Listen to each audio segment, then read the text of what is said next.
Shalom, salam sejahtera buat kita sekalian.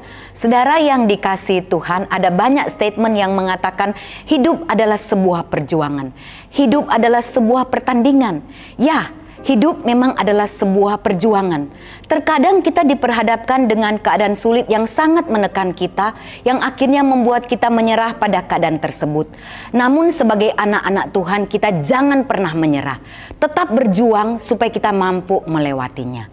Saudara, nama Amancio Ortega Gaona mungkin masih terasa asing di telinga kita. Namun pada bulan Maret tahun 2014 ia dinyatakan sebagai orang terkaya ketiga di dunia setelah Bill Gates dan Carlos Slim Helú. Kekayaan Ortega diperkirakan mencapai 56 miliar dolar. Ortega dikenal sebagai pendiri Zara, sebuah merek fashion terkenal. Di belahan bumi lainnya, di Paris, Milan, New York, bahkan Jakarta, Ortega berhasil membangun kerajaan fashion yang menjangkau lebih dari 80 negara. Akan tetapi tidak ada yang menyangka bahwa orang terkaya ketiga di dunia ini berasal dari pelosok, dari keluarga yang miskin. Ortega lahir di Busdongo de Arbas, sebuah dusun berpopulasi 60 orang di Spanyol pada tahun 1936 pada waktu Perang Saudara meletus di Spanyol. Ayahnya bekerja sebagai pekerja kereta api, sementara ibunya sebagai pembantu rumah tangga. Ketika Ortega masih kecil, keluarganya pindah ke La Coruna. Di sana rumahnya tidak lain adalah sebuah rumah petak yang berbatasan dengan rel kereta api yang sampai sekarang masih digunakan sebagai tempat tinggal para pekerja rel kereta api. Memasuki usia remaja, Ortega menemukan pekerjaan sebagai pelayan toko untuk pembuat baju lokal. Pada usia 16 tahun, Ortega menyimpulkan bahwa uang bisa didapatkan dengan cepat ketika dia bisa memberikan kepada pelanggan apa yang mereka inginkan. Maka dia harus mencari tahu apa yang benar-benar diinginkan oleh orang lain, kemudian membuatnya. Ortega kemudian menemukan lingkungan yang ideal, yaitu Galicia.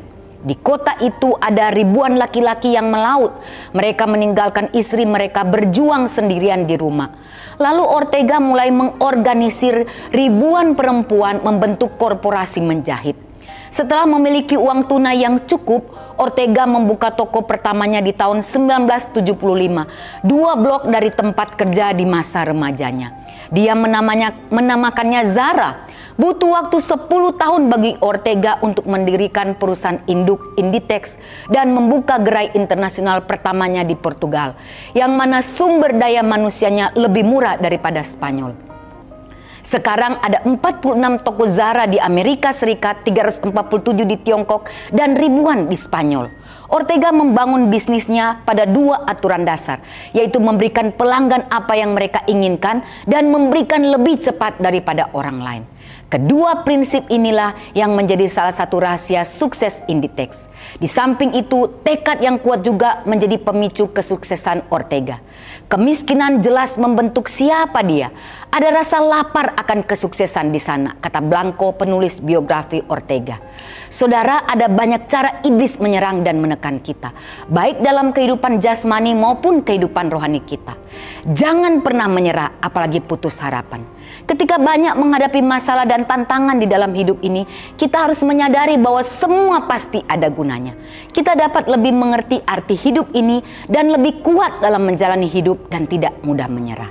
Firman Tuhan berkata dalam kitab 1 Raja-Raja 2 ayat 3, "Lakukanlah kewajibanmu dengan setia terhadap Tuhan Allahmu, dengan hidup menurut jalan yang ditunjukkannya, dan dengan tetap mengikuti segala ketetapan, perintah, peraturan, dan ketentuannya, seperti yang tertulis dalam hukum Musa, supaya engkau beruntung dalam segala yang kau lakukan dan dalam segala yang kau tuju."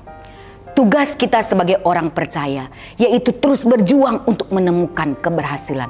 Jangan menyalahkan Tuhan dan membanding-bandingkan keberhasilan kita dengan orang lain, melainkan lanjutkanlah perjuangan kita. Sebab perjuangan dengan tidak mengenal kata menyerah adalah sebuah berkat terindah bagi diri kita. Kalau orang dunia bisa berhasil, apalagi kita anak-anak Tuhan. Kita punya Tuhan yang luar biasa, Tuhan yang pasti memberkati kita. Kalau kita menjalankan tugas dan tanggung jawab kita dengan benar, melakukan bagian kita sebagai anak-anak Tuhan, pasti Tuhan akan memberkati kita. Kiranya Tuhan menolong kita semua. Jangan pernah menyerah, jangan pernah berputus asa. Amin.